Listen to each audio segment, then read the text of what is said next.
혹시 가장 믿었던 사람에게 모든 걸 바쳤는데 짐짝처럼 버려진 기분 아시나요? 62세의 저는 크루즈 여행 당일 아들 내외에게 바로 그 일을 당했습니다. 며느리는 건강한 경계선이 필요하다고 했죠. 저는 그 말을 존중해 주기로 했습니다. 그래서 아들 내외가 10일간 여행을 간 사이 그들이 살던 제 명의의 아파트를 조용히 처분했습니다. 이건 제 모든 것을 되찾는 한 여자의 이야기입니다. 아들 내외가 돌아왔을 때 모든 것이 사라진 집을 마주한 그 순간 그들의 반응이 궁금하지 않으신가요? 지금 구독하고 이 이야기의 마지막을 함께 해주세요. 인천의 아침 공기는 늘 그래요. 바다 냄새가 섞인 짭조름하고 서늘한 바람이 이른 새벽부터 창틈으로 스며들죠. 그날은 유독 더 그랬어요. 바로 제 남편, 재호 아빠의 기일이었거든요. 벌써 10년이 훌쩍 지났는데도 이맘때면 꼭 그 사람 생각이 나요. 새벽같이 일어나 조촐하게나마 제 사상을 차렸어요. 거창하게 할 형편도 이제는 그럴 마음의 여유도 없어서 그냥 그이가 살아생전 그렇게 좋아하던 황태국 한 그릇이랑 따뜻한 밥, 과일 몇 가지만 단출하게 올렸죠. 혼자 절을 하고 있으려니 텅 빈 집이 유난히 더 크게 느껴지더라고요. 여보, 나 내일 여행 가요. 우리 재호랑 며느리 수진이가 글쎄 크루즈를 예약했다지 뭐예요. 당신도 같이 가면 얼마나 좋았을까. 혼잣말로 한참을 중얼거렸네요. 제사를 마치고 창밖을 내다봤어요. 저희 집이 연안부두 근처에 있는 낡은 아파트거든요. 남편이랑 결혼해서 재혼 낳고 바로 들어왔으니까 30년이 훌쩍 넘은 집이에요. 벽지는 누렇게 떴고 여기저기 삐걱대도 재호 키운 추억이 다 묻어 있어서 차마 떠날 수가 없었어요. 남편 가고 나서는 이 넓은 집에 저 혼자 덩그러니 남았지만 그래도 인천항이 저 멀리 보이는 이 창가가 좋아서 그냥 그렇게 살고 있었죠. 내일이면 바로 저기 저 인천항에서 배를 타는구나 생각하니 나이도 있고 가슴이 어찌나 뛰던지 몰라요. 낡은 일기장을 펴서 서투른 글씨로 몇 자 적어봤어요. 몇 년 만에 가족 여행인지 재호, 수진이와 함께 그것만으로도 벌써 여행을 다 다녀온 것처럼 마음이 부풀었죠. 방 안쪽에 고이 모셔둔 캐리어를 다시 한번 열어봤어요. 혹시 빼놓은 건 없나, 손주 녀석 주려고 산 공룡 장난감은 잘 챙겼나. 제 삶이 다 그렇죠 뭐. 그냥 식구들 생각, 손주 녀석 얼굴 볼 생각. 그게 제 낙이고 전부였으니까요. 마침 그때 아들 재호에게서 전화가 왔어요. 엄마, 준비 다 됐어요? 하는데 목소리가 잔뜩 잠겨 있더라고요. 응, 다 챙겨놨. 너 요즘 많이 피곤한가 보다. 목소리가 왜 그래? 했더니 아, 요즘 회사 일이 좀 많아서요. 스트레스 받아 죽겠어요. 하는 거예요. 짠하죠. 40 넘어 한 집안 가장 노릇하느라 어깨가 얼마나 무거울까 싶어서요. 그래도 내일 배 타면 푹 쉬어. 엄마가 거기서 맛있는 거 많이 사줄게. 하고 일부러 더 밝게 말했는데 전화기 너머로 후 하고 깊은 한숨 쉬는 소리가 다 들리더라고요. 재호는 그렇다 쳐도 사실 저는 며느리 수진이랑은 좀 서먹한 구석이 있었어요. 나쁜 애는 아닌데 요즘 젊은 사람들이 다 그렇듯 자기 생각이 분명하고 좀 깍쟁이 같달까. 작년 추석일이 딱 생각나네요. 저는 당연히 올 줄 알고 예, 수진아, 이번엔 갈비찜 해놓을까, 잡채 새로 할까 하고 들뜬 마음으로 물었거든요. 그랬더니 수진이가 전화기 저편에서 한참을 머뭇거리다가 이러는 거예요. 어머니, 죄송한데 요즘은 다들 간소하게 해요. 명절이라고 꼭 그렇게 다 모여야 하는 건 아니잖아요. 그러면서 덧붙이는 말이 저희도 이번엔 그냥 핵가족끼리 조용히 보내고 싶어서요. 하는데 아, 그 핵가족이라는 말이 어찌나 날카롭게 들리던지 그럼 나는 그 핵가족에 포함이 안 되는 늙은 시어머니일 뿐인가. 서운함이 목구멍까지 차올랐지만 어떡해요. 거기다 대고 어떻게 그런 말을 하니 하고 화를 낼 수 있나요. 아, 그래. 요즘 젊은 사람들 다 그렇지 뭐. 알았다. 너희끼리 편하게 보내라. 하고 애써 웃으면서 전화를 끊었죠. 그날 저녁에 혼자 밥 먹는데 괜히 눈물이 나더라고요. 수진이가 원래 좀 그런 말을 잘 썼어요. 어머니, 저희랑 어머니 사이에도 건강한 경계선이 필요해요. 처음엔 그게 무슨 말인가 했죠. 알고 보니 너무 자주 연락하지도 말고 불쑥 찾아오지도 말라는 뜻이더라고요. 저도 구식이라지만 그렇게까지 눈치 없는 늙은이는 아니거든요. 그냥 손주 얼굴 한 번 더 보고 싶어서, 아들 목소리 한 번 더 듣고 싶어서 전화하는 건데, 그것마저도 그 애한테는 경계선을 넘는 부담이었나 싶어 씁쓸했죠. 그래서 한동안은 전화도 먼저 잘못했어요. 그래도 제가 그 모든 서운함을 꾹꾹 눌러 담고 참았던 이유가 있어요. 다름 아닌 걔들 살고 있는 그 분당 집 때문에요. 사실 그 집 제 집이거든요. 10년도 더 전에 재호 아빠 세상 뜨고 받은 유산이랑 제가 평생 식당 일해서 푼푼히 모은 적금까지 다 털어서 사둔 아파트예요. 재호 직장이랑 가깝고 나중에 손주 낳으면 애 키우기 좋은 동네라고 해서 그때 정말 무리해서 장만했던 거예요. 재호 결혼할 때 제가 그랬어요. 엄마가 집은 해줄 테니 너희가 들어가 살아라. 대신 은행 대출금이 좀 남았으니 그건 너희가 갚아나가면서 살아라. 물론 등기는 제 앞으로 고스란히 되어 있었죠. 제가 뭐 며느리한테 공짜로 집 사주는 그런 호구 시어머니는 아니었으니까요. 그래도 아들 내외 월세방 전전하며 고생 안 시키려고 제가 할 수 있는 건 다 해준 거였어요. 그걸 뭐 나중에 꼭 증여한다거나 물려준다거나 그런 구체적인 약속은 한 적 없어요. 그냥 걔들이 거기서 뿌리 내리고 잘 살기만 바랐던 거죠. 그런데 딱 2달 전이었어요. 재호한테서 전화가 왔더라고요. 아주 그냥 들떠가지고 목소리가 한 톤 높아져서는 엄마, 저희 드디어 그 집 대출 다 갚았어요. 하는 거예요. 저도 정말 기뻤죠. 아이고, 내 새끼들 고생했다. 그 이자 내느라 얼마나 힘들었어. 하고 진심으로 축하해줬어요. 솔직히 속으로는 이제 슬슬 명예 이전해달라는 말을 하겠구나 생각했어요. 10년간 꼬박꼬박 대출금 갚았으니 그럴 만도 하다고 이제 내 이름은 빼고 자기들 앞으로 해달라고 하겠지. 어디 어떻게 말하나 한번 들어보자 하고 마음의 준비를 하고 있었죠. 그런데 재호 말이 전혀 뜻밖이었어요. 엄마, 그래서 저희가 대출 다 갚은 기념으로 선물 하나 준비했어요. 하는 거예요.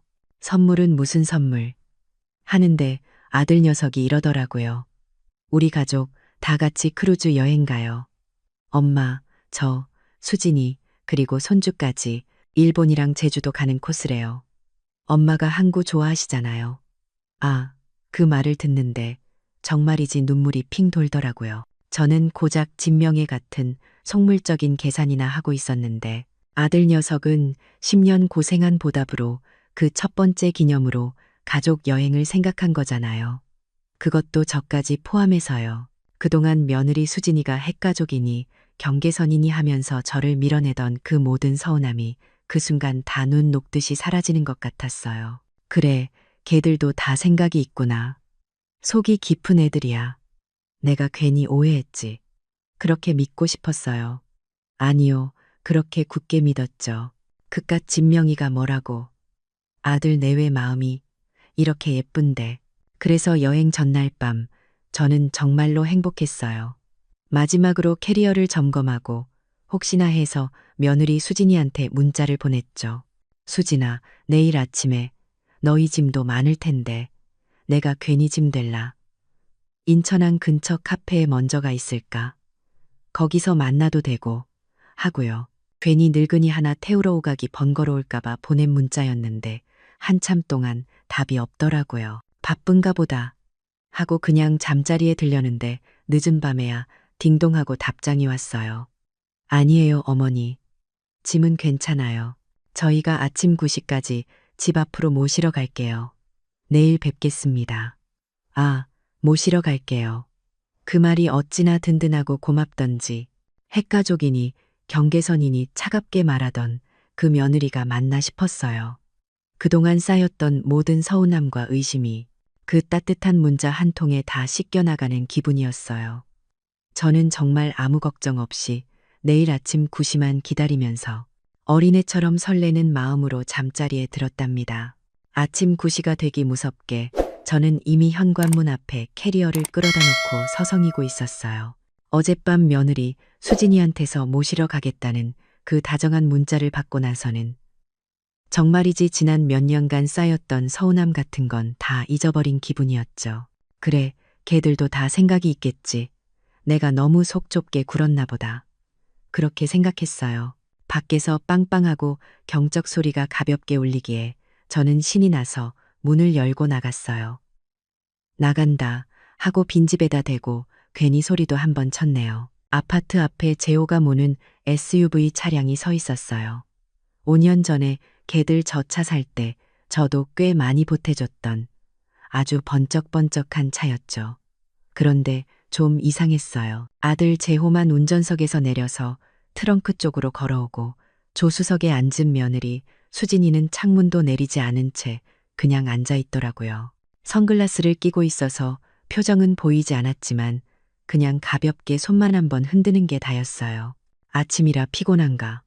저는 애써 대수롭지 않게 생각하며 제호에게 웃어 보였죠. 아이고, 우리 아들 일찍 왔네. 고생했다. 제호가 트렁크를 여는데 제 눈이 휘둥그레졌어요. 아니, 10박 11일 여행 간다면서 무슨 이민 가는 사람들처럼 커다란 여행 가방이 2개나 꽉 차 있는 거예요. 그것도 아주 비싸 보이는 반짝거리는 새 가방으로요. 제 작은 기내용 캐리어를 넣을 자리가 없어서 제호가 한참을 낑낑대며 그 큰 가방들을 이리저리 밀어넣더라고요. 엄마, 짐이 좀 많네. 하하, 그 웃음이 어쩐지 좀 어색하게 들렸어요. 너희 짐이 많은 거지. 나는 이거 하나면 충분한데. 저는 웃으며 말했지만 마음 한구석이 살짝 싸늘해지는 기분이었죠. 겨우 제 가방을 구겨 넣고 뒷좌석 문을 열었는데 또 한숨이 나왔어요. 뒷좌석에도 발 디딜 틈 없이 면세점 쇼핑백이며 목베개, 읽을 책 같은 것들이 잔뜩 쌓여 있었거든요. 손주 녀석은 어제 처가에 맡기고 온다더니 카시트가 있던 자리는 이미 개들 잡동산이 차지가 되어 있었죠. 제가 비집고 겨우 몸을 구겨 넣자 그제야 수진이가 선글라스를 살짝 내리며 고개를 돌리더라고요. 어머니, 오셨어요. 죄송해요. 차가 좀 좁죠? 짐이 많아서. 하는데 그 목소리에 어젯밤 문자의 다정함 같은 건 하나도 남아있지 않았어요. 인천항으로 가는 내내 차 안은 이상할 정도로 조용했어요. 저는 애써 분위기를 띄워보려고 오늘 날씨 정말 좋다. 배 타기 딱이네. 수진아, 제주도 가면 흑돼지 꼭 먹어봐야 한다더라 하고 말을 붙였죠. 하지만 재호는 아, 예, 엄마, 차가 좀 막히네 하고 운전대만 쳐다봤고 수진이는 아, 네, 어머니 하더니 이내 핸드폰만 들여다보더라고요. 둘이서 뭔가 자기들끼리 귓속말을 하는 것 같기도 했는데 제가 무슨 얘기해? 하고 물으면 아니에요, 어머니. 그냥 회사 일이요. 하고 딱 잘라 말했죠. 그 순간 작년에 들었던 그 핵가족이라는 단어가 불쑥 머릿속을 스치고 지나갔어요. 혹시 나 때문에 둘이 싸웠나? 내가 괜히 낀다고 해서 억지로 가는 건가? 별의별 생각이 다 들었죠. 하지만 저는 고개를 세차게 저었어요. 아니야, 아니야. 수진이가 어젯밤에 분명히 모시러 온다고 했잖아. 내가 또 예민하게 구는 거야. 그냥 쟤들도 여행 전이라 피곤해서 그러겠지. 저는 일부러 창밖으로 시선을 돌렸어요. 인천대교를 지나고 바다 냄새가 점점 가까워지는 게 느껴졌어요. 그래, 배만 타면 다 괜찮아질 거야. 다 같이 바다 보면서 맛있는 거 먹으면 이 어색한 것도 다 풀리겠지. 그렇게 스스로를 다독이고 또 다독였어요. 드디어 인천항 국제여객 터미널에 도착했어요. 와, 정말이지 그렇게 큰 배는 난생 처음 봤어요. 무슨 아파트 건물이 통째로 물 위에 떠 있는 것 같더라고요. 터미널 안에는 저처럼 여행 가는 사람들로 북적였고 다들 얼굴에 설렘이 가득했어요. 저도 그제야 긴장이 좀 풀리고 다시 가슴이 뛰기 시작했죠. 우와, 정말 크다. 재호야, 우리 저거 타는 거야?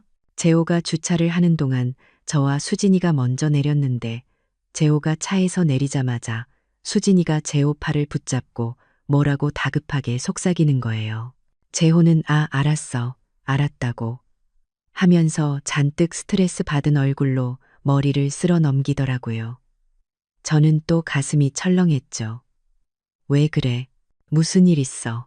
하고 물었더니 재호가 저를 보며 애써 웃었어요. 아니에요, 엄마. 저기, 수진이랑 저는 저쪽 가서 큰 짐부터 붙여야 하거든요. 그게 좀 절차가 복잡해서요. 수진이가 그 말을 받아서 말하더라고요. 선글라스를 여전히 벗지 않은 채였죠. 어머니는 표 받으실 거 없으니까. 저기 터미널 안에 카페 보이죠? 저기 창가 자리에 앉아 계세요. 저희가 짐 붙이고 표 받아서 바로 갈게요. 그게 훨씬 편해요. 아, 그래? 나도 같이 안 가도 돼? 내 여권은? 여권은 저희한테 있잖아요. 괜찮아요. 저희가 다 알아서 할게요. 커피라도 한 잔 마시면서 편히 계세요, 어머니. 그 말이 그땐 또 그렇게 고맙게 들리더라고요. 그래, 쟤들이 젊으니까 이런 복잡한 거 더 잘 알겠지. 늙은 내가 쫓아다니면 짐만 되지. 저는 고개를 끄덕였어요. 알았다. 그럼 저기 카페에 가 있을게. 천천히 하고 와. 재호는 제 눈을 제대로 쳐다보지도 못하고, 네, 엄마, 금방 갈게요. 하고는 수진이랑 둘이서 그 커다란 가방들을 끌고 인파 속으로 사라졌어요. 저는 제 작은 캐리어를 끌고 카페로 들어갔어요. 창가에 자리를 잡으니 우리가 탈 그 거대한 크루즈선이 한눈에 들어왔죠. 정말 꿈만 같았어요. 따뜻한 커피를 한 잔 시켜놓고 창밖을 보면서 연신 싱글벙글 웃었어요. 이제 1시간이면 저 배에 올라타는구나. 내 아들, 내 며느리랑. 그렇게 10분, 20분이 지났어요. 커피가 점점 식어갔죠. 9시 45분이 되었어요. 짐 붙이는 게 그렇게 오래 걸리나? 10시가 되었어요. 슬슬 탑승 안내 방송이 나오기 시작하더라고요. 일본 제주행 크루즈 555 탑승을 시작합니다. 게이트로 이동해 주시기 바랍니다. 가슴이 쿵쾅거렸어요. 왜 이렇게 안 오지? 저는 재우한테 전화를 걸었어요. 신호가 가다가 그냥 뚝 끊어지더라고요. 바쁜가 보다. 다시 걸었어요. 이번엔 아예 음성 사서함으로 넘어가는 거예요. 이상하다. 불안한 마음에 이번엔 수진이한테 전화를 걸었어요. 수진이 전화도 마찬가지였어요. 설마 터미널 아니라 전파가 잘 안 터지나? 저는 애써 그렇게 생각하며 자리에서 일어났어요. 카페 밖으로 나가서 두리번거리며 개들을 찾아봤지만 그 많은 사람 중에 재호와 수진이는 보이지 않았어요. 10시 15분이 되었어요. 탑승 마감 30분 전입니다. 안내 방송이 더 다급하게 울렸죠. 심장이 발끝까지 내려앉는 기분이었어요. 손이 차가워지고 이마에 식은땀이 났죠. 설마 나를 잊어버린 건가? 아니면 표에 무슨 문제가 생겼나? 걔들 혹시 무슨 사고라도. 온갖 끔찍한 생각들이 머릿속을 헤집고 다녔어요. 10시 30분. 최종 탑승 안내입니다. 5호 탑승객께서는 지금 즉시 게이트로. 이제는 정말 눈앞이 캄캄해졌어요. 바로 그때였어요. 제 핸드폰이 딩동하고 울렸어요.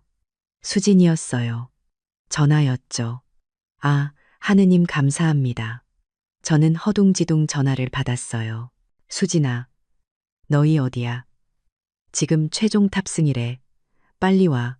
그런데 전화기 너머로 들려오는 수진이 목소리가 너무나도 차분했어요. 아니, 차가웠죠. 어머니, 왜 그래?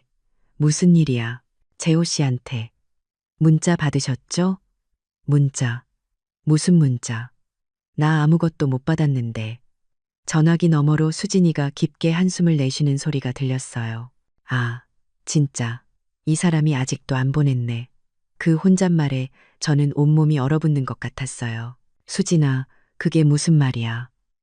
너희 지금 어디냐고. 수진이가 말했어요. 그 목소리가 평생 잊히지 않을 거예요.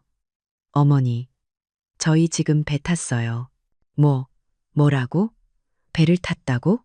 아니, 그럼 내 표는? 내 표는 어떡하고, 어머니. 그게, 처음부터 어머니 표는 없었어요. 머릿속이 하얗게 비어버렸어요. 아무 생각도 나지 않았죠. 처음부터. 표가 없었다고? 네, 어머니, 죄송해요. 저희도. 저희끼리만의 시간이 좀 필요해서요. 이건, 이건 우리 여행이거든요. 바로 그때 핑하고 문자 도착 알림이 울렸어요. 재호였어요. 전화를 끊지도 못한 채 덜덜 떨리는 손으로 문자 메시지 창을 열었어요. 엄마, 죄송해요. 수진이가 요즘 많이 힘들어해서. 이번 여행은 엄마는 안 가셨으면 좋겠어요. 이건 우리 가족 여행이에요. 우리 가족 여행. 작년 추석 때 들었던 그 말. 핵가족. 제 눈에서 눈물이 와르르 쏟아졌어요.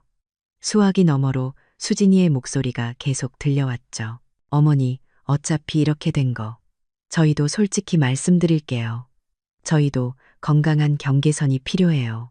어머니도 저희 입장 이해해 주셔야죠. 안 그래도 재호 씨랑 저랑 그동안 어머니 때문에 많이 싸웠어요. 저는 차마 말을 잇지 못했어요. 어머니, 그럼 끊을게요. 배가 곧 출발해서 핸드폰 꺼야 하거든요. 일본 가서 연락드릴게요. 아, 너무 걱정 마세요. 선물은 꼭 사다 드릴게요. 수진아, 재호 바꿔. 재호 좀 바꿔. 어머니 시끄러워요. 끊어요. 딸깍, 전화가 끊겼어요. 저는 그 자리에 그냥 멍하니 서 있었어요. 카페의 시끄러운 음악 소리, 사람들의 웃음소리, 최종 탑승 마감합니다. 외치는 안내 방송 소리, 그 모든 것들이 제 귀에는 하나도 들리지 않았죠. 뿌웅 하고 저를 버리고 떠나는 그 거대한 배가 아주 길고 처절하게 백고동 소리를 울렸어요. 얼마나 그렇게 서 있었는지 모르겠어요. 카페 직원이 와서 손님, 괜찮으세요? 하고 어깨를 흔들 때까지 저는 꼼짝도 할 수 없었어요. 주변을 둘러봤죠. 저를 뺀 모든 사람들이 행복해 보였어요. 저만 이 세상에 혼자 버려진 기분이었죠. 62년 평생. 이렇게까지 비참하고 이렇게까지 모욕적인 순간은 없었어요. 선물은 사다 드릴게요. 수진이의 마지막 말이 독침처럼 귓가에 맴돌았어요. 저는 울음도 나오지 않았어요. 그냥 너무 처참해서요. 제 발밑에 놓인 작은 캐리어를 봤어요. 손주 주려고 샀던 그 공룡 장난감, 그게 뭐라고. 눈물이 다시 왈칵 쏟아졌어요. 아니, 여기서는 울면 안 돼. 사람들이 다 쳐다보잖아. 저는 이를 악물고 눈물을 삼켰어요. 이 늙은 여자가 아들한테 버림받고 항구에서 울고 있다고. 그렇게 동정받고 싶진 않았거든요. 저는 짐을 끌고 카페를 나왔어요. 터미널을 빠져나왔죠. 1시간 전 그토록 설레는 마음으로 들어왔던 그곳을. 지금은 도망치듯 빠져나왔어요. 택시 승강장으로 가서 아무 택시나 잡아탔어요. 어디로 모실까요, 손님? 택시기사 아저씨의 물음에 한참을 대답하지 못했어요. 어디로 가야 하지? 저희 집이요. 5호동, 5호 아파트요. 집으로 돌아오는 내내 저는 창밖만 바라봤어요. 인천대교 위로 갈매기들이 날아다니고 바다는 여전히 푸르고 세상은 아무 일도 없다는 듯이 평화로웠죠. 제 속만 이렇게 새까맣게 타들어가는데 그때부터였어요. 그 뜨겁던 눈물이 차갑게 식기 시작한 게요. 슬픔이 아니라 분노가 치밀어 오르더라고요. 이건 우리 가족 여행이에요. 건강한 경계선. 선물은 사다 드릴게요. 그 말들이 제 머릿속에서 계속 맴돌았어요. 집에 도착했어요. 아침에 제가 급하게 나가느라 마시다만 미역국이 식탁 위에 그대로 있었죠. 현관에 캐리어를 내팽개치고 저는 그 자리에 주저앉았어요. 그리고 한참을 울었어요. 서러워서 울고 분해서 울고 내 신세가 처량해서 울었어요. 남편 죽고 저 아들 하나 바라보고 평생을 희생하며 살았는데 그 결과가 고작 이건가? 항구의 늙은 엄마를 짐짝처럼 버려두고 떠나는 건가? 1시간을 넘게 그렇게 울었나 봐요. 눈물이 다 말라버려서 더는 나올 것도 없더라고요. 그때였어요. 문득 제 머릿속에 번개처럼 스치는 생각이 하나 있었어요. 그래, 너희 가족 여행이라고 했지. 저는 비틀거리며 일어났어요. 안방으로 들어갔죠. 장롱 깊숙한 곳, 남편이 쓰던 낡은 금고를 열었어요. 그 안에는 제 통장들이랑 아주 중요한 서류 하나가 들어 있었죠. 저는 그 서류를 꺼내 들었어요. 등기권리증, 경기도 성남시 분당구. 그래요. 재호와 수진이가 지금 살고 있는 그 집. 대출은 10년간 걔들이 갚았을지 몰라도 그 집 명의는 여전히 제 이름, 김연자 세 글자로 똑똑히 밝혀 있었어요. 제 손은 아까까지만 해도 슬픔으로 떨렸는데 지금은 아주 차가운 분노로 떨리고 있었어요. 그래, 너희 가족. 저는 전화기를 들었어요. 남편의 오랜 친구이자 제 유언장도 맡아주신 변호사님 번호를 눌렀죠. 변호사님, 저 연자예요. 네, 다름이 아니라 제가 지금 당장 팔아야 할 집이 하나 생겨서요. 그래, 아주 재미있게 여행 다녀오너라. 그날 오후 저는 택시를 탔어요. 인천항에서 집으로 돌아올 때 탔던 그 택시 회사는 아니었지만 창밖의 풍경은 아까와 똑같이 흘러가고 있었죠. 하지만 제 마음은 그건 완전히 다른 것이 되었어요. 아까까지만 해도 세상이 무너진 것처럼 비참하고 처절했는데 지금 제 손에는 남편이 남겨준 그 낡은 금고에서 꺼낸 등기권리증이 들려 있었거든요. 제 심장은 더 이상 슬픔으로 뛰지 않았어요. 차갑고 아주 날카로운 무언가가 제 명치 끝에서부터 솟아오르는 기분이었죠. 남편의 오랜 친구, 박 변호사님 사무실은 송도 신도시에 있었어요.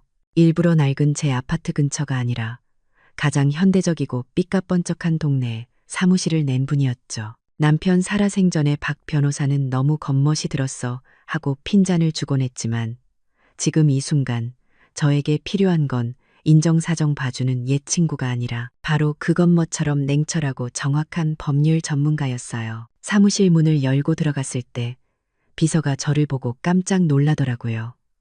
아마 제 행색이 말이 아니었겠죠. 아침에 크루즈 탄다고 곱게 화장했던 얼굴은 눈물 범벅이 되어 다 지워졌고 머리는 산발이었으니까요. 박 변호사님도 회의실에서 저를 보곤 아니, 연자 씨, 이게 무슨 일입니까? 오늘 재호랑 여행 가신다더니 하고 말을 잇지 못했어요. 저는 회의실 테이블에 그 등기권리증부터 내밀었어요. 그리고 의자에 주저앉았죠. 눈물은 나오지 않았어요. 그냥 아주 마르고 건조한 목소리로 오늘 아침 인천항에서 있었던 일을 전부 다 말했어요. 9시에 데리러 오겠다는 문자부터 차 안에 그 싸늘했던 공기, 카페에서 기다리던 시간, 그리고 이건 우리 가족 여행이에요. 라는 그 마지막 문자까지 하나도 빼놓지 않고요. 박 변호사님은 제 얘기를 듣는 내내 입을 다물지 못했어요. 처음엔 당황하던 그 얼굴이 나중에는 저보다 더 새빨개져서 분노로 떨리더라고요. 아니, 이런, 재호가. 변호사님, 제가 그분의 말을 잘랐어요. 저는 지금 아들 녀석 욕해달라고 온 게 아니에요. 저는 테이블 위에 등기권리증을 손가락으로 툭 쳤어요. 이거 팔고 싶어요. 지금 당장요. 박 변호사님은 제 눈을 한참 쳐다보시더니 이내 안경을 고쳐 쓰셨어요. 연자 씨, 앉은 김에 확실하게 짚고 넘어갑시다. 그는 즉시 컴퓨터로 등기 부등본을 떼어보셨어요. 좋아요. 명의는 100% 김연자 씨 단독 소유. 근저당. 2달 전에 다 말소됐네요. 아주 깨끗해요. 그런데 변호사님, 걔들이 재호 부부가 10년 동안 대출금을 갚았어요. 그래도 제가 팔 수 있는 건가요? 이게 제일 걱정되는 부분이었죠. 박 변호사님은 고개를 단호하게 저으셨어요. 연자 씨, 법은 그렇게 인정에 호소하는 동네가 아닙니다. 재호 부부가 대출금을 상환한 내역요? 그거 법적으로 따지면 그냥 월세 낸 거예요. 혹은 사용료죠. 두 분 사이에 이 집을 너희에게 주겠다는 증여 계약서가 있었습니까? 아니면 대출금을 갚으면 명의를 넘긴다는 차용증이라도 썼어요? 아니요, 그런 건 없어요. 그럼 끝난 겁니다. 법적으로 그 집은 연자 씨 재산이고 연자 씨는 본인 재산을 처분할 완벽한 권리가 있어요. 그러면서 박 변호사님이 뭔가를 기억해내셨어요. 아, 맞다. 작년 이맘때쯤이었나? 재호가 무슨 서류 들고 와서 도장 찍어달라고 하지 않았어요? 무슨 세금 문제 때문에 미리 증여하는 게 낫다고. 맞아요. 그랬어요. 재호가 무슨 복잡한 서류를 내밀면서 어머니, 이거 그냥 도장만 찍어주시면 돼요. 어차피 어머니도 나중에 상속세 내는 것보다 지금 정리하는 게 하고 얼버무렸었죠. 그때 제가 그냥 기분이 이상해서 나는 그런 거 복잡해서 모른다. 나중에 내 아버지 친구 박 변호사한테 물어보고 하마 하고 밀었거든요. 수진이 표정이 그때 아주 안 좋았던 게 기억나요. 그때 제가 도장을 안 찍었어요. 박 변호사님이 휴 하고 큰 숨을 내쉬었어요. 정말, 정말 천만다행입니다. 연자 씨, 그때 만약 도장 찍으셨으면 지금 우리는 아무것도 못했어요. 그 말을 들으니 1년 전에 저 자신이 어찌나 기특하던지. 그래서 말인데요. 제가 다시 본론으로 돌아왔어요. 걔들, 오늘 떠났어요. 크루즈 여행. 10박 11일 코스예요. 10일. 걔들, 박 변호사님이 손가락을 꼽아보셨어요. 10일 안에 이 집 처분할 수 있을까요? 걔들이 돌아오기 전에 모든 걸 끝내고 싶어요. 박 변호사님은 잠시 창밖을 보시더니 이내 결연한 표정으로 저를 보셨어요. 연자 씨, 10일. 빠듯하죠. 아주 빠듯합니다. 하지만 불가능하진 않아요. 조건이 하나 붙습니다. 뭔데요?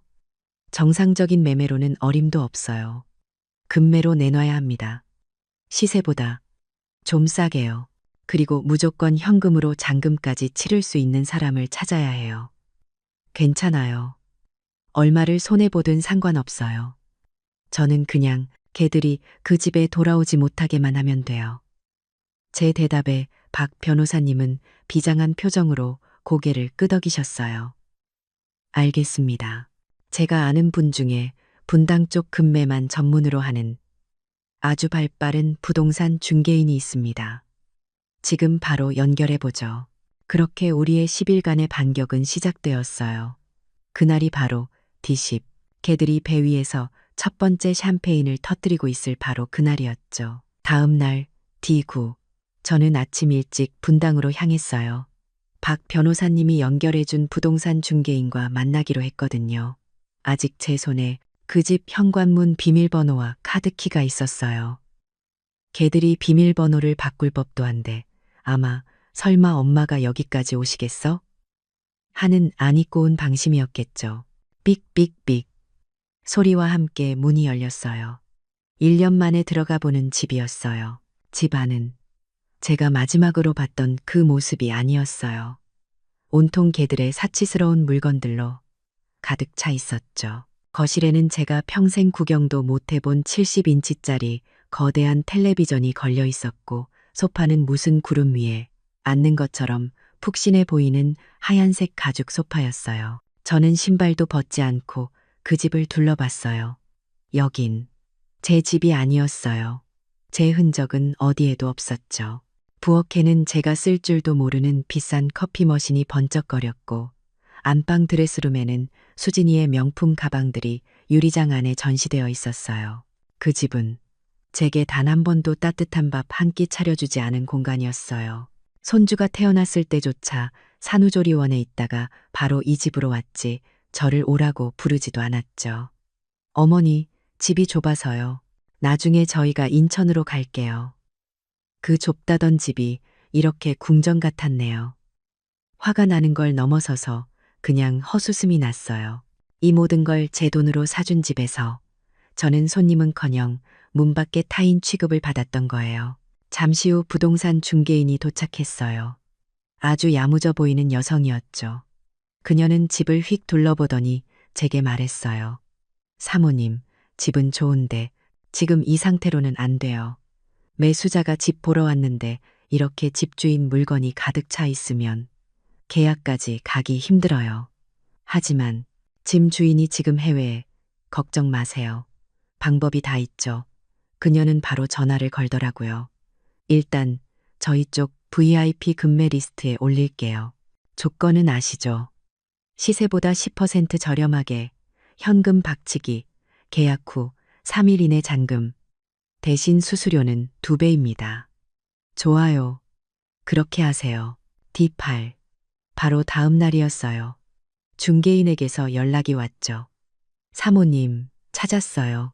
마침 분당 서울대병원에 발령받은 의사 부부가 있는데 당장 다음 주부터 출근이라 집이 급하대요. 현금도 준비되어 있고요. 오늘 오후에 바로 집 보러 가시겠답니다. 일이 무섭게 풀려나가고 있었어요. 그날 오후 저는 다시 분당의 그 아파트에 갔어요. 젊은 의사 부부는 정말 예의 바르고 점잖아 보였죠. 그들은 집을 꼼꼼히 보면서도 짐이 가득 차 있는 걸 보고 살짝 망설이더라고요. 저 집은 정말 마음에 드는데 이 짐들은 다 어떻게 되는 거죠? 저는 준비한 대로 말했어요. 걱정 마세요. 제가 다 책임지고 치울 겁니다. 잔금 치르시는 날 이 집은 완벽하게 비워져 있을 거예요. 제가 보장하죠. 제 단호한 태도에 그들 부부는 서로 눈빛을 교환하더니 고개를 끄덕였어요. D7. 배신당한 지 사흘째 되는 날, 우리는 박 변호사님 사무실에서 다시 만났어요. 그 의사 부부와 부동산 중개인, 그리고 저와 박 변호사님, 일사천리로 계약서가 오고 갔어요. 매매 대금 5억 원, 계약금 5억 원은 오늘 즉시 입금, 잔금 5억 원은 3일 뒤인 D4의 입금과 동시에 소유권 이전을 진행한다. 그들은 제게 좋은 집을 급하게 팔아주셔서 감사합니다. 사모님. 하고 공손하게 인사까지 했어요. 저는 아무 말 없이 그냥 웃어 보였죠. 제 통장에 태어나서 처음 보는 거대한 액수의 계약금이 찍혔어요. 심장이 쿵 하고 내려앉는 것 같았죠. 이제 남은 건 그 집을 비우는 일이었어요. D5. 저는 인천에서 가장 큰 포장이사 업체를 불렀어요. 싼 데 말고요. 제일 비싸고 제일 프로페셔널한 곳으로요. 박 변호사님이 미리 다 손을 써놨어요. 제가 이 집의 합법적인 주인이라는 등기권리증, 그리고 재호와 수진이가 지금 한국에 없다는 증명. 저는 걔들이 자랑 삼아 올렸던 SNS의 크루즈 사진을 미리 다 캡처해뒀거든요. 박 변호사님이 그걸 해외 도피 비슷한 뭐 그런 법적 용어로 잘 포장했더라고요. 저는 이삿짐 센터 팀장님께 말했어요. 여기 있는 물건 몽땅 다 빼서 창고에 보관해 주세요. 팀장님은 이런 일이 익숙하다는 듯 고개만 끄덕였죠. D4. 드디어 잔금날이자 이삿날이었어요. 아침 일찍부터 포장이사 직원들이 들이닥쳤어요.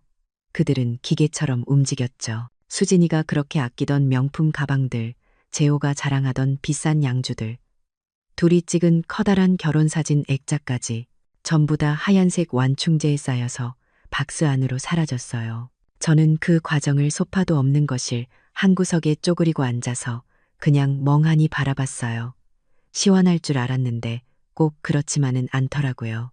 10년간 개들이 여기서 아웅다웅 살았던 흔적들이 저렇게 박스에 담겨 사라지는 걸 보니 가슴 한쪽이 아릿했어요.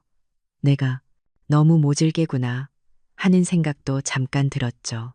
하지만 바로 그때 이사 인부 한 분이 침대 밑에서 뭔가를 발견했어요.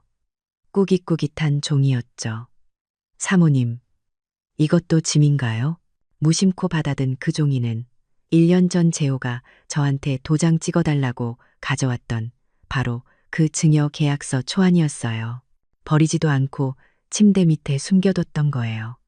언젠가는 기필코 그들의 그 시커먼 속내를 다시 한번 확인하는 순간이었죠. 제 가슴 속에 남아있던 일말의 망설임, 그 아릿함이 그 순간 싹 사라졌어요. 오후 2시 이삿짐 트럭이 떠났어요. 저는 그 트럭을 따라 근처의 대형 보관 창고로 갔어요. 여기 3개월치, 아니 넉넉하게 6개월치 선납할게요. 창고 열쇠를 받아드는데 손이 아주 가볍더라고요. 오후 3시 제 핸드폰이 울렸어요. 오은행 5억 5천만 원 입금, 잔금이 들어왔어요. 저는 텅 비어버린 분당 아파트로 다시 돌아갔어요. 먼지만 뒹구는 텅 빈 거실. 햇살이 눈부시게 들어오는데 집이 울리는 것 같았어요. 10년 만에 이 집이 다시 제 것이 되었어요. 그리고 불과 몇 시간 만에 다른 주인의 것이 되었죠. 저는 그 텅 빈 거실 바닥에 한참을 앉아 있었어요. 이제 개들이 돌아오기 이틀 전이었어요. 저는 다시 인천의 제 아파트로 돌아왔죠. 며칠 만에 돌아온 집인데 아주 낯설게 느껴졌어요. 저는 제 낡은 책상 앞에 앉아 편지지를 꺼냈어요. 분노도 슬픔도 아니었어요. 그냥 아주 사실적인 어조로 편지를 썼어요. 재호야, 수진아, 너희가 말한 너희 가족 여행은 즐거웠니? 너희가 돌아올 집은 이제 없다. 그 집은 내 집이었고 나는 내 재산을 처분할 권리가 있다. 너희의 모든 짐은 5호동 5호 보관 창고에 맡겨두었다.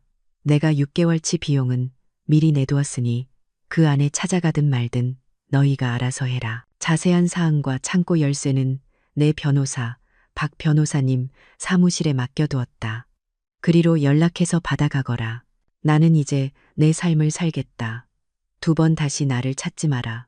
편지를 곱게 접어 봉투에 넣었어요. 그리고 다음 날 박 변호사님 사무실에 가서 그 편지와 창고 열쇠를 맡겼죠. 변호사님, 아마 모레쯤 저한테 전화가 안 되면 이리로 연락이 올 겁니다. 그때 전해주세요. 박 변호사님은 아무 말 없이 봉투를 받아 서랍에 넣으셨어요. 사무실을 나와서 저는 은행에 들렀어요. 분당집을 판 돈 전부를 다른 계좌로 옮겼어요. 그리고 제 인천 아파트, 제가 30년을 살았던 이 집, 저는 동네 부동산에 들렀어요. 사장님, 저희 집 전세 내놓으려고요. 제일 빠른 날짜로요. 걔들은 제가 이 인천 아파트에 꼼짝없이 주저앉아 있을 거라고 생각하겠죠. 버림받은 늙은 엄마가 울면서 자기들 용서를 기다릴 거라고요. 저는 집으로 돌아와 제 짐을 쌌어요. 크루즈 여행을 위해 쌌던 그 작은 캐리어가 아니었어요. 가장 큰 트렁크를 꺼냈죠. 10일간의 반격은 끝났어요. 걔들은 이제 48시간 뒤면 모든 것이 사라진 현실과 마주하게 될 거예요. 저는 제 아파트 현관문을 잠그고 공항으로 가는 버스에 올라탔어요. 공항버스가 인천대교를 다시 건너고 있었어요. 불과 열흘 전 그 끔찍했던 배신을 당하고 집으로 돌아오던 그 길이었죠. 하지만 이번엔 창밖 풍경이 전혀 다르게 보였어요. 제 손에는 낡은 트렁크 하나가 전부였지만 제 통장에는 제가 평생 만져본 적 없는 큰 돈이 들어 있었죠. 걔들이 지금쯤 크루즈에서 내릴 바로 그날 디데이였어요. 저는 그 시간에 인천공항에 있지 않았어요. 일부러 서울 시내 한복판에 있었죠. 걔들이 인천항에 도착해서 자신들의 차를 몰고 분당으로 향할 바로 그 시간에 저는 제 평생 처음으로 특급 호텔이라는 곳에 체크인을 했어요. 인천 촌할머니가 서울 한복판 제일 비싼 호텔에 말이죠. 짐을 풀고 폭신한 호텔 가운이라는 걸 처음 입어봤는데 어색하면서도 이상하게 눈물이 나더라고요. 김연자, 너 62년 만에 처음으로 너한테 이런 걸 해주는구나. 그동안 저는 늘 재호 엄마, 수진이 시어머니, 아니면 그냥 할머니였잖아요. 김연자라는 이름은 까맣게 잊고 살았죠. 그날 오후엔 미술관에 갔어요. 그림은 잘 모르지만 그냥 조용한 데 앉아 있고 싶었거든요. 멍하니 그림을 보는데 그 그림 속 여자가 꼭 저 같더라고요. 저녁엔 혼자 고급 레스토랑에 갔어요. 메뉴판을 봐도 뭐가 뭔지 몰라서 그냥 제일 비싼 걸로 시켜달라고 했죠. 맛은 솔직히 잘 기억 안 나요. 그냥 내가 이런 대접을 받는구나 하는 그 기분이 중요했죠. 그리고 제 낡은 핸드폰. 10일 내내 제 손에 땀을 쥐게 했던 그 핸드폰 전원을 그냥 꺼버렸어요. 아예 배터리를 빼서 서랍 깊숙이 넣어버렸죠. 아마 지금쯤 재호한테서, 수진이한테서 불이 나게 전화가 오고 있겠죠. 엄마, 이게 무슨 일이야? 하고요. 어머니, 당장 나와요. 소리를 지르고 있겠죠. 하지만 저는 그 소리를 듣고 싶지 않았어요. 개들이 제게 경계선이 필요하다고 했잖아요. 그래요. 이게 바로 제가 만든 경계선이었어요. 완벽한 단절이었죠. 다음 날 아침 일찍 저는 인천공항으로 향했어요. 제 행선지는 파리였죠.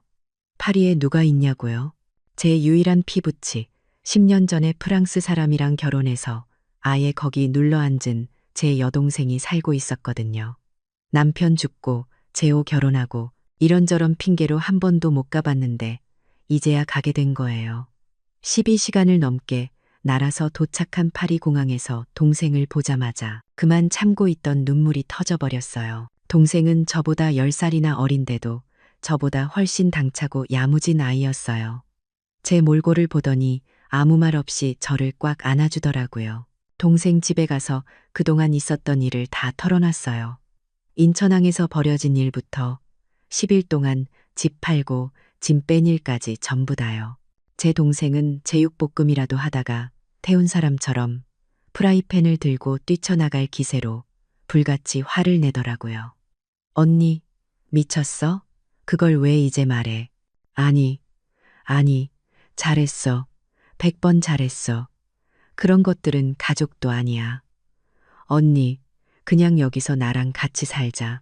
그렇게 저는 파리에서 한 달을 보냈어요. 동생이랑 같이 센 강변을 걷기도 하고 루브르니 오르세니 그런 유명한 미술관에도 갔어요. 젊었을 때, 재호 아빠랑 연애할 때. 그때 이후로 그렇게 많이 걸어본 건 처음이었죠. 신기하게도 아프던 무릎도 안 아픈 것 같았어요. 동생은 제 손을 붙잡고 다니면서 언니, 이건 이렇고 저건 저렇고 쉴 새 없이 제잘됐죠. 저는 그 목소리를 들으면서 지난 10년간 제 마음속에 얼어붙어 있던 무언가가 천천히 녹아내리는 걸 느꼈어요. 파리에서 저는 선불 유심이라는 걸 처음 사봤어요. 제 옛날 핸드폰은 여전히 꺼둔 채였죠. 박 변호사님께 무슨 일이 생기면 연락할 비상 연락망이자 또 딱 한 사람, 제 손주 녀석과 연락할 유일한 통로였어요. 파리 시각으로 저녁, 한국 시각으로 한밤중일 때 저는 용기를 내서 수진이에게 문자를 보냈어요. 아니, 정확히는 손주 녀석이 쓰는 태블릿 PC로 메시지를 보냈죠. 할머니야, 얼굴 보고 싶네. 1분도 안 돼서 바로 영상통화 요청이 오더라고요. 화면 가득 손주 얼굴이 뜨자마자 할머니 하고 소리를 지르더라고요. 할머니, 어디에요? 뒤에 막 이상한 집이 보여요. 빵모자 쓴 사람들이 막 지나가요. 아이는 신이 났죠. 저는 눈물이 나려는 걸 꾹 참고 웃었어요. 응, 할머니 지금 여행 왔어. 우리 강아지 잘 있었어? 그때였어요. 옆에서 다급한 목소리로 수진이가 끼어들었어요. 어머니, 어머니, 지금 어디세요? 지금 이게 다 무슨 일이세요? 저희 지금 길바닥에 나앉게 생겼다고요. 당장 돌아오세요. 재호의 고함 소리도 들렸죠. 엄마, 당장 안 와. 저는 아주 조용히 말했어요. 화면 속 손주 녀석 눈을 보면서요. 수진아, 재호야. 나는 내 손주랑 통화하고 싶은 거지. 너희랑 할 말은 없다. 손주만 바꿔주지 않으면 이 전화도 끊을 거야. 잠깐 정적이 흘렀어요. 수진이가 이를 악무는 소리가 들리는 듯 했죠. 하지만 걔들도 어쩔 수 없었을 거예요. 제가 유일한 연락책이었으니까. 그 후로는 재호나 수진이는 제 영상통화에 절대 끼어들지 못했어요. 저는 매일 정해진 시간에 손주 녀석이랑만 10분씩 통화했어요. 할머니, 오늘은 어디 갔어요? 오늘은 할머니가 에펠탑이라는 데 가봤네. 그렇게요. 파리에서 한 달쯤 머물다가 한국으로 돌아왔어요. 하지만 저는 인천으로 가지 않았죠. 공항에서 바로 KTX를 타고 부산으로 내려갔어요. 왜 부산이었냐고요? 그냥 바다가 보고 싶었어요. 저를 버렸던 그 인천 앞바다 말고 아주 넓고 푸른 남쪽 바다요. 해운대가 정면으로 보이는 작은 오피스텔을 구했어요. 비싸긴 했지만 이젠 돈 아낄 필요 없었으니까요. 매일 아침 눈 뜨면 바다를 봤어요. 아침밥 챙길 식구도 없고 저녁 준비할 걱정도 없었죠. 그냥 제가 먹고 싶을 때 먹고 자고 싶을 때 잤어요. 매일 아침 바닷가를 산책하고 오후에는 뜨끈한 온천에도 갔죠. 아들 부부에 대한 분노, 배신감, 그런 감정들이 부산의 그 넓은 바다를 보면서 조금씩 정리가 되더라고요. 그래, 그 돈. 내 돈이다. 내가 평생 식당 일해서 번 돈이고 내 남편 목숨값이 섞인 돈이다. 내가 당당하게 쓰자. 걔들이 갚은 10년치 대출금? 그건 내 집에서 10년 동안 호의호식하며 산월세라고 치면 되지. 그렇게 마음을 정리했어요. 부산에서 2달 정도 지내고 나니 이제 뭔가 배우고 싶다는 생각이 들었어요. 평생 일만 하느라, 자식 키우느라, 나를 위해서는 아무것도 해본 게 없었잖아요. 저는 다시 서울로 올라왔어요. 이번엔 시끄러운 강남이 아니라 좀 조용한 서촌이나 홍대 근처로요. 그 동네가 옛날 느낌도 나고 정겹더라고요. 그리고 제 평생의 꿈이었던 거. 젊었을 때 돈 없어서 못했던 거. 결혼하고 애 키우느라 엄두도 못 냈던 거. 홍대에 있는 작은 화실, 수묵화 교실에 등록했어요. 지금 제 나이에 배울 수 있을까요? 하고 조심스럽게 물었더니 40대쯤 되어 보이는 화실 선생님이 환하게 웃으시더라고요. 어머님, 당연하죠. 그림의 나이가 어디 있어요. 화실에 처음 들어갔을 때 다 젊은 사람들이더라고요. 20대 대학생들, 30대 직장인들, 그 사이에 60대 할머니가 껴있으니 다들 힐끔힐끔 쳐다봤죠. 좀 부끄럽기도 하고 내가 괜한 짓을 하나 싶기도 했어요.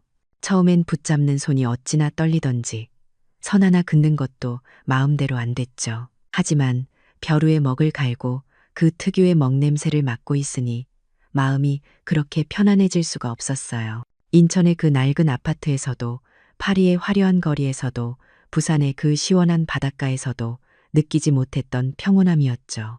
저는 정말 미친 듯이 그림을 그렸어요. 난생 처음으로요. 난을 치고 대나무를 그리고 선생님이 어머님 소질 있으신데요? 하고 칭찬이라도 하는 날에는 어린애처럼 기분이 좋았죠. 저는 그렇게 엄마, 시어머니가 아니라 그냥 수강생 김연자로 살기 시작했어요. 화실에서 만난 비슷한 또래의 다른 어머님들이랑 맛집도 찾아다니고 수다도 떨었죠. 가끔 손주랑 영상 통화하는 게 세상과의 유일한 연결고리였어요. 할머니, 뭐해요? 응, 할머니 지금 그림 그려요. 우리 강아지 주려고 호랑이 그리는 중이야. 걔들이 아들 부부가 어떻게 사는지 저는 궁금하지 않았어요.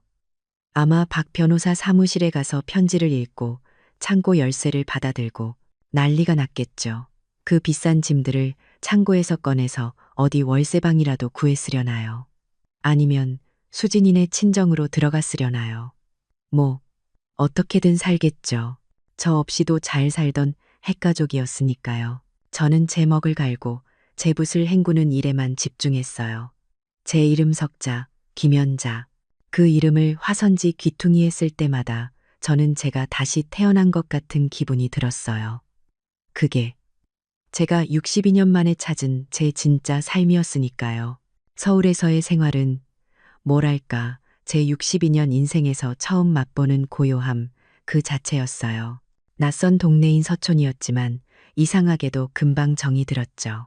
높은 건물들 대신 나지막한 한옥 지붕들이 어깨를 맞대고 있는 풍경이 꼭 제 마음 같았거든요.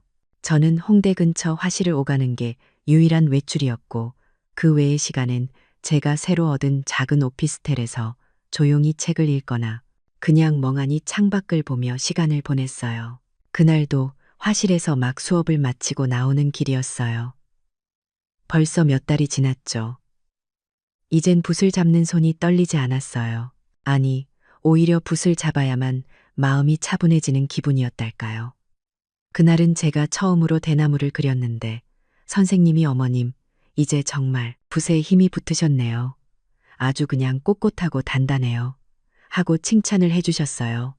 칭찬이 뭐라고 그 한마디에 어린애처럼 기분이 좋아서 완성된 그림을 돌돌 말아 화통에 넣고 나오는데 발걸음이 구름 위를 걷는 것 같았죠. 화실에서 나와 제가 매일 들르는 작은 카페로 향하는 길이었어요. 서촌의 좁은 골목길, 오래된 한옥을 개조한 아주 아늑한 카페였죠. 오늘은 따뜻한 대추차나 한 잔 마셔야겠다. 그렇게 생각하면서 골목 모퉁이를 딱 도는 순간이었어요. 저는 그 자리에 얼어붙고 말았어요. 제 화실, 그 입구 처마 밑에 두 사람이 서 있었어요. 너무나도 익숙하고 동시에 이젠 너무나도 낯설어진 두 사람. 제 아들 재호, 그리고 며느리 수진이었어요. 어떻게 여길 찾았지? 제 머릿속이 하얗게 비어버렸어요. 지난 몇 달간 저는 완벽하게 숨어 지냈거든요. 유일한 연락책은 손주와의 영상 통화뿐이었는데, 아, 그걸까요? 제가 통화할 때마다 뒤에 보이던 화실의 풍경, 서촌의 이 독특한 한옥기와 그걸 보고 개들이 저를 찾아낸 거였어요. 며칠을, 아니, 몇 주를 이 근처에서 잠복하고 있었을지도 모른다는 생각에 등골이 서늘해졌어요. 그런데 더 놀란 건 개들의 모습이었어요. 제가 마지막으로 봤던 그 번쩍번쩍하던 모습이 아니었어요. 재호는 늘 깔끔하게 넘기던 머리가 헝클어져 있었고 비싸 보이던 정장은 어디 가고 구겨진 셔츠에 낡은 점퍼 차림이었죠. 수진이는 더 가관이었어요. 늘 완벽하게 세팅하던 화장은 다 뜨고 푸석푸석해 보였고 그 반짝거리던 명품 가방 대신 시장에서나 들 법한 낡은 에코백을 어깨에 메고 있었어요. 두 사람 다 지난 몇 달간 지옥을 겪었다는 걸 그 행색이 고스란히 말해주고 있었죠. 먼저 저를 발견한 건 수진이었어요. 제 손에 들린 화통을 보더니 그 푸석한 얼굴이 순식간에 증오로 일그러지더라고요. 어머니, 아니, 그건 비명에 가까웠어요. 어머니, 지금 여기서 한가하게 그림 그리고 계셨어요. 수진이가 저한테 달려들 기세로 뛰어왔어요. 재호가 급하게 그 뒤를 따르며 수진이 팔을 잡았지만 수진이는 그 손을 뿌리쳤죠. 골목에 있던 몇몇 사람들이 저희를 쳐다보기 시작했어요. 저는 이상하게도 놀라거나 무섭지가 않았어요. 인천항에서처럼 떨리지도 않았죠. 아, 올 것이 왔구나. 그냥 아주 차분한 마음이었어요. 여기서 이러지 말자. 제 목소리가 제 귀에도 낯설게 들릴 만큼 아주 낮고 조용하게 나왔어요. 사람들 본다. 저기, 내가 매일 가는 카페 있으니 그리로 가자. 할 말이 있으면 거기서 듣지. 저는 개들의 대답을 듣지도 않고 먼저 앞장서서 그 작은 카페로 걸어갔어요. 개들이 도끼 오른 짐승들처럼 저를 뒤따라오는 게 느껴졌죠. 카페에 들어서자 늘 계시던 주인 아주머니가 어머님 오셨 하다가 제 뒤에 선 험악한 몰골의 두 사람을 보고는 그냥 입을 다물더라고요. 저는 제일 구석진 자리에 앉았어요. 재호와 수진이가 제 맞은편에 거의 쓰러지듯이 앉았죠. 자리에 앉자마자 수진이가 참았던 숨을 터뜨리듯 테이블을 내리쳤어요. 어머니, 저희한테 어떻게 이러실 수 있어요? 네, 어떻게? 주변 사람들이 다 쳐다봤어요. 저는 조용히 주인 아주머니께 여기 따뜻한 대추차 한 잔이랑 저분들은 그냥 물 두 잔 주세요 하고 주문했죠. 제 그 태연한 태도가 수진이를 더 미치게 만들었나 봐요. 지금 차가 넘어가세요. 저희는 지금 길바닥에 나앉았다고요. 어머니가 판 그 집,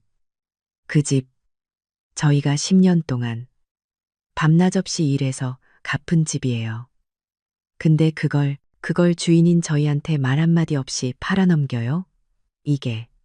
이게 제정신인 사람이 할 짓이에요? 수진이는 울부짖었어요.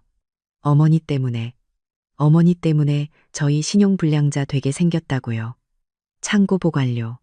그 6개월도 진작에 다 끝나서 그 비싼 짐들, 저희 명품 가방, 재호 씨 시계, 저희 결혼 사진, 싹 다 경매로 넘어갔어요. 아세요?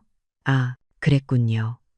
제가 6개월 치를 내줬는데 그걸 연장할 돈도 아니면 그 짐을 찾아갈 이사할 집도 구하지 못했던 거였어요.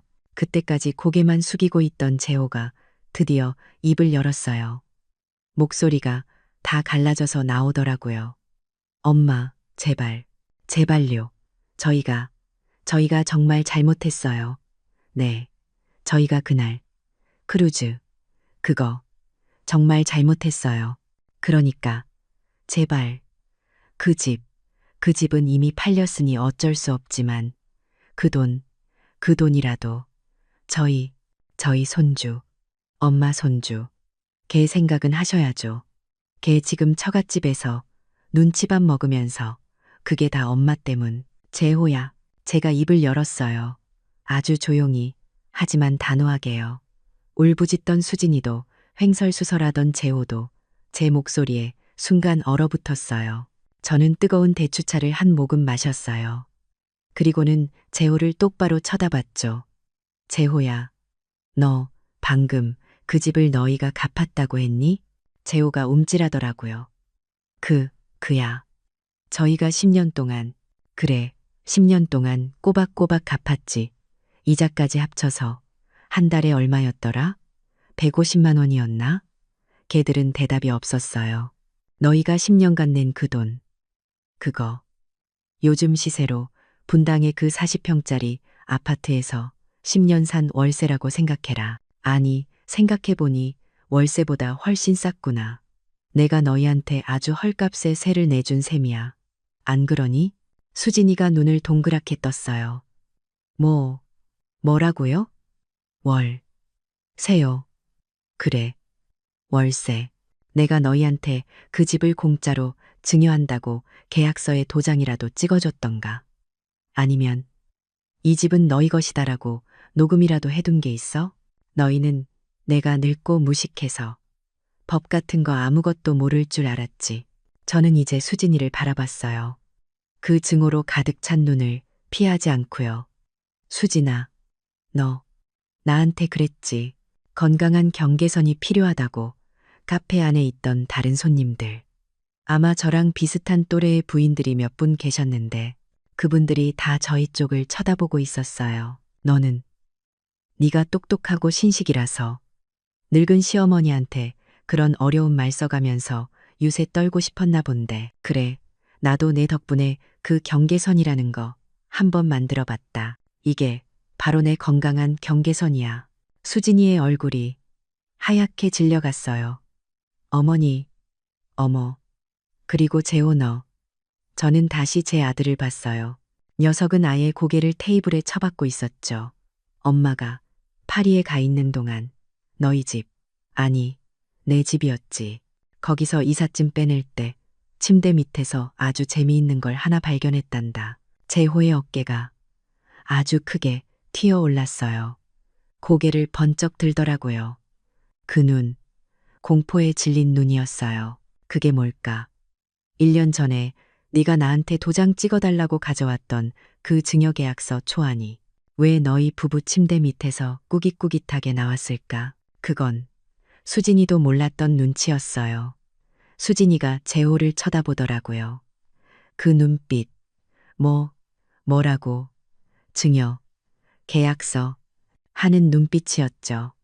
걔들, 그 핵가족의 연대에도 금이 가기 시작한 거예요. 재호는 아무 말도 못했어요. 그냥 덜덜 떨고만 있었죠.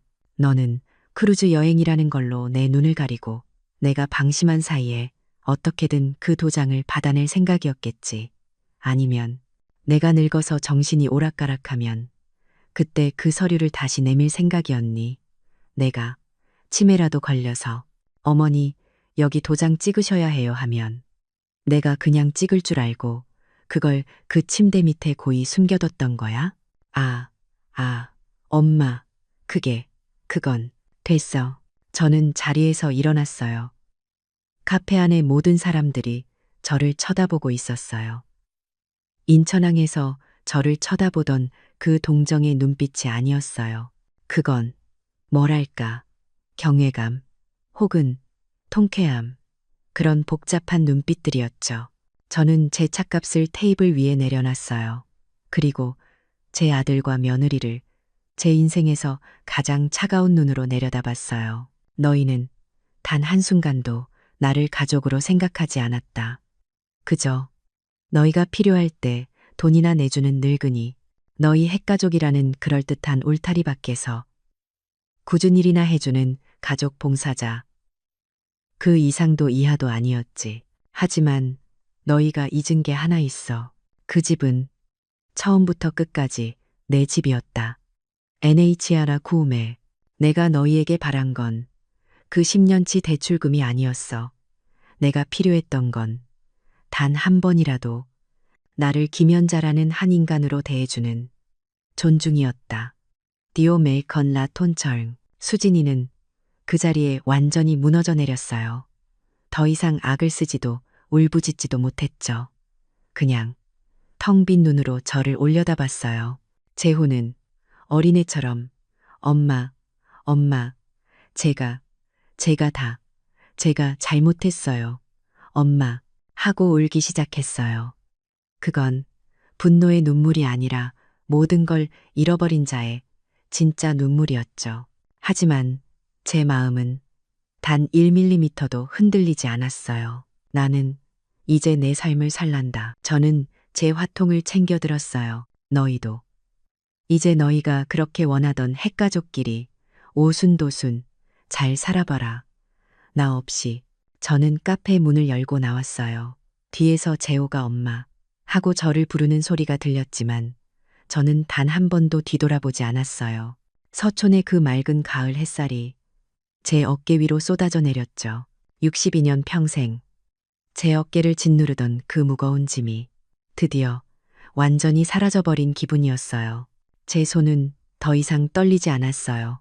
화실로 돌아가는 발걸음이 이상하게도 날아갈 것처럼 가벼웠어요. 텅 빈 화선지를 바라봤어요. 다음엔 저 대나무보다 더 꼿꼿하고 더 힘찬 매화를 그려봐야겠다고 생각했어요. 눈보라 속에서도 꿋꿋하게 피어나는 바로 그 매화를 말이에요. 그날 카페에서 저는 제 62년 묵은 체증을 모조리 다 토해내고 나온 기분이었어요. 재호가 엄마 하고 부르는 소리가 등 뒤에서 분명히 들렸지만 저는 단 한순간도 망설이지 않았죠. 제 갈 길은 이제 그쪽이 아니었으니까요. 서촌의 골목길을 걸어 나오는데 그 좁은 길에 쏟아지던 가을 햇살이 어찌나 따뜻하고 눈이 부시던지 마치 제 남은 인생을 축복해주는 것 같았어요. 화실로 돌아와 저는 아무 일도 없었다는 듯이 붓을 씻었어요. 먹을 갈고 화선지를 펼쳤죠. 아까 그리려다만 그 꼿꼿한 대나무 그날따라 유난히 더 힘차게 그려지더라고요. 그날 이후로 제 삶은 놀라울 정도로 평온했어요. 제 작은 오피스텔에서 그림을 그리고 화실 동료들과 점심을 먹고 저녁엔 조용히 책을 읽다 잠드는 그런 나날들이었죠. 걔들이 어떻게 되었을까? 궁금하지 않았다면 거짓말이겠죠. 하지만 애써 찾아보진 않았어요. 아마 지옥 같은 시간을 보내고 있겠죠. 집도 잃고 그 아끼던 짐들도 다 잃고 신용불량자가 되었을지도 모르고요. 게다가 제가 터뜨린 그 증여계약서 초안 폭탄, 수진이가 과연 그걸, 재호를 용서했을까 싶더라고요. 걔들이 그렇게 목숨 걸고 지키려 했던 그 핵가족의 울타리도 아마 산산조각이 났을 거예요. 그렇게 한 몇 주쯤 지났을까요? 제 오피스텔 우편함에 등기 우편이 하나 와 있었어요. 법원이나 은행에서 온 게 아니었어요. 보낸 사람 이름, 최수진. 제 며느리였죠. 심장이 쿵 하고 내려앉더라고요. 이제 와서 또 무슨 독을 품고 한참을 망설이다가 그 편지 봉투를 뜯었어요. 그런데 그 안에는 제가 예상했던 그런 저주나 원망이 들어있지 않았어요. A사 용지 몇 장에 아주 빽빽하게 눌러쓴 손편지였어요. 수진이의 그 잘난 글씨체였죠. 어머니, 저 수진이에요. 그렇게 시작하는 편지는 사과문이 아니었어요. 그건 자백서에 가까웠죠. 자기가 왜 저한테 그렇게 모질게 굴었는지 처음에는 그냥 평범한 시어머니의 간섭이 싫었다고 하더라고요. 그런데 시간이 지날수록 재호가 저한테 의지하고 제가 재호에게 모든 걸 희생했던 그 어머니의 사랑이라는 게 자기한테는 없는 것 같아서 질투가 났대요. 자기가 아무리 노력해도 재호 마음속 1순위는 엄마인 것 같아서. 그래서 더 악착같이 경계선이니 핵가족이니 그런 말들로 저를 밀어냈다고요. 분당집 대출금을 갚아나가면서 그 집이 자기 것이 되어갈수록 유일한 가시가 바로 저였다고요. 집주인인 시어머니, 그래서 그 크루즈 여행을 계획했대요. 저를 완벽하게 속여서 기분 좋게 여행 보내드린 척하고 그 사이에 재호를 설득해서 그 증여 계약서에 어떻게든 도장을 받아내려고요. 인천항에서의 그 문자는 그 계획의 일부였던 거예요. 그런데 카페에서 제가 그 증여 계약서 얘기를 꺼냈을 때 자기는 정말 몰랐대요. 재호가 자기 몰래 그런 걸 침대 밑에 숨겨두고 저뿐만 아니라 자기까지 속일 준비를 하고 있었다는 걸 그때 처음 알았다고요. 그 순간 자기가 믿었던 모든 게 무너져 내렸대요. 어머니, 저는 어머니의 돈뿐만 아니라 제 남편의 존중마저도 훔치려 했던 그런 사람입니다. 편지 마지막에는 지금 재호와 함께 부부 상담이라는 걸 받고 있다고 적혀 있었어요. 상담사가 그러더래요. 당신들 부부는 핵가족이 아니라 어머니라는 숙주에 기생하던 기생충이었다고요. 그 말을 듣는 순간 둘 다 아무 말도 못하고 펑펑 울었다고요. 어머니, 저희를 용서해달라는 말 염치 없어 못하겠습니다. 하지만 어머니가 왜 그러셨는지 이제야 아주 조금 알 것 같습니다. 죄송합니다. 정말 죄송합니다.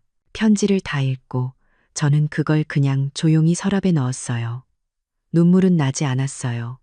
그냥, 그래, 이제야 걔들도 바닥을 쳤구나 하는 그런 차가운 안도감이랄까요. 걔들의 그 사과가 제 마음을 돌리진 못했어요. 하지만 최소한 대화라는 걸 해볼 수는 있겠다는 생각이 들었죠. 그로부터 또 한 달이 지났어요. 저는 제 첫 수묵화 전시회를 준비하느라 정신이 없었죠. 화실 동료들이랑 같이 여는 아주 작은 전시회였지만요. 전시회 전날 저는 굳이 박 변호사님을 통해서 걔들에게 연락을 넣었어요. 제 새 핸드폰 번호와 서촌의 작은 오피스텔 주소를 보냈죠. 할 말이 있으면 내일 저녁 6시에 이리로 와라. 다음 날 저녁 정확히 6시에 초인종이 울렸어요. 문을 열어주자 두 사람이 아주 낯선 모습으로 서 있었죠. 재호와 수진이었어요. 둘 다 살이 쏙 빠져서 해골 같더라고요. 비싼 옷 대신 아주 평범하고 낡은 시장 옷을 입고 있었어요.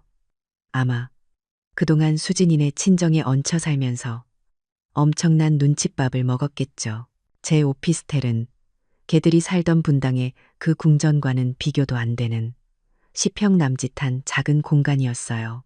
하지만 한쪽 벽면에는 제가 그린 수묵화들이 걸려 있었고 창가에는 따뜻한 햇살이 들어오고 있었죠. 걔들은 그 아늑하고 단단해 보이는 제 공간에 감히 들어오지도 못하고 현관에서 머뭇거리더라고요. 들어와. 앉아. 저는 걔들을 식탁 의자에 앉혔어요. 그리고 제 조건을 말했죠. 이건 용서가 아니었어요. 협상이었죠. 너희 편지 잘 읽었다. 너희가 어떻게 살든 이제 나는 상관 안 한다. 하지만 내 손주는 내 핏줄이다. 그러니 내 조건을 들어야 할 거야. 걔들은 고개를 들지도 못하고 그냥 듣고만 있었어요. 첫째, 나는 너희에게 단돈 10원도 줄 생각 없다. 내가 가진 이 돈은 지난 62년간 김연자로 살지 못했던 내 인생에 대한 보상금이다. 이건 온전히 내 거야. 그러니 너희는 너희 힘으로 처음부터 다시 시작해라. 네, 어머니, 재호가 모기만 한 목소리로 대답했어요. 둘째, 내 손주, 보고 싶다. 수진이의 어깨가 가늘게 떨리는 게 보였어요. 매주 토요일 오후 2시부터 5시까지 딱 3시간이다. 내가 너희가 새로 구한 그 월세방이든 처갓집이든 그리로 가겠다. 하지만 그 시간 동안 너희 두 사람은 내 눈앞에 보이지 마라. 나는 내 손주랑만 시간을 보낼 거다. 내 말 알겠니? 수진이가 울음을 터뜨리며 고개를 끄덕였어요. 그건 어머니 왜 그것밖에 안 돼요가 아니라 그것만이라도 감사합니다 하는 그런 몸짓이었죠. 그리고 셋째, 저는 개들을 아주 천천히 둘러봤어요. 일주일에 한 번 저녁 먹자. 재호와 수진이가 놀란 눈으로 저를 쳐다봤어요. 저녁 말씀이세요? 그래, 저녁. 하지만 내가 차려주는 밥상 기대하지 마라. 밖에서 동네 그냥 평범한 식당에서 밥 먹고 각자 계산하고 헤어지는 거다. 이해를 못하겠다는 그 표정들. 저는 그냥 피식 웃음이 났어요. 너희가 밥은 굶고 다니지 않는지 내 눈으로 확인은 해야겠다. 그리고 내 손주가 어떤 환경에서 크는지도 내 눈으로 봐야겠고, 그게 제가 내민 조건부 화해였어요. 용서는 아니었죠. 하지만 완전한 단절도 아니었어요. 그건 가족이라는 이름으로 서로를 착취하던 그 징글징글한 관계를 끊어내고 인간 대 인간으로 최소한의 도리를 다하는 그런 새로운 관계의 시작이었죠. 시간이 그렇게 또 한참 흘렀어요. 저는 제 수묵화 전시회를 무사히 마쳤죠. 제 그림을 사겠다는 사람도 있었어요. 믿어지세요? 저는 요즘 제 그림을 팔아서 그 돈으로 여행을 다녀요. 파리에서 만났던 제 동생이랑 이번엔 스페인에 가기로 약속했죠. 매주 토요일 오후가 되면 저는 재호와 수진이가 새로 구한 그 작은 빌라의 월세방으로 가요. 가서 손주 녀석이랑 그림도 그리고 동화책도 읽어주죠. 개들 부부는 정말 제 눈앞에 나타나지 않아요. 제가 가는 그 시간에는 장을 보러 가든 어딜 가든 자리를 비켜주죠. 그리고 매주 수요일 저녁 저희는 서촌의 그 작은 칼국수집에서 만나요. 정말 어색하기 짝이 없죠. 셋이 앉아서 날씨가 춥네요. 김치가 맛있네요.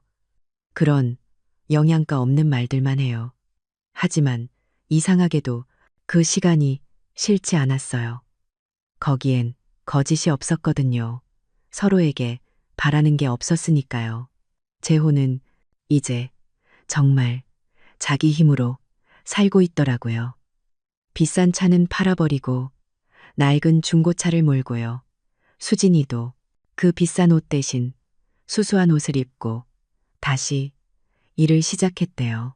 그날도 그렇게 칼국수를 먹고 식당을 나오는 길이었어요. 밤바람이 꽤 찼죠. 개들은 지하철역으로, 저는 제 오피스텔 쪽으로 각자 가던 길을 가려는데 어머니, 재호가 저를 불렀어요. 왜, 재호가 한참을 망설이더라고요. 어머니, 그때 저희가 정말 잘못했어요. 또 그 소린가 싶어서 그냥 가려는데 녀석이 말을 이었어요. 아니, 그게 아니고요. 어머니, 저희가 변할 수 있게 그렇게 독하게 마음먹어 주셔서 고맙습니다. 엄마, 저는 대답하지 않았어요. 그냥 녀석을 한참 바라봤죠. 녀석은 더 이상 그 비굴하고 탐욕스럽던 제 아들이 아니었어요. 그냥 자기 삶의 무게를 온전히 자기 어깨로 감당하기 시작한 한 어른이 서 있더라고요. 저는 그냥 고개만 한번 작게 끄덕여줬어요. 그리고 뒤돌아섰죠. 제 오피스텔로 돌아오는 길. 밤하늘에 달이 참 밝더라고요. 제 손에는 화통 대신 따뜻한 붕어빵 봉지가 들려 있었죠. 제 62년, 아니 63년 인생에 비로소 진짜 저의 저녁이 찾아온 거였어요. 결국 가족이라는 이름도 한 사람의 일방적인 희생만으로는 지켜지지 않는 거였어요. 진정한 존중은 때로는 모든 것을 잃을 각오로 자신의 가치를 먼저 되찾을 때 비로소 시작되는 법이거든요. 낡은 기생의 끈을 끊어냈을 때 인간 대 인간으로 다시 만날 수 있는 기회도 생기는 법이죠.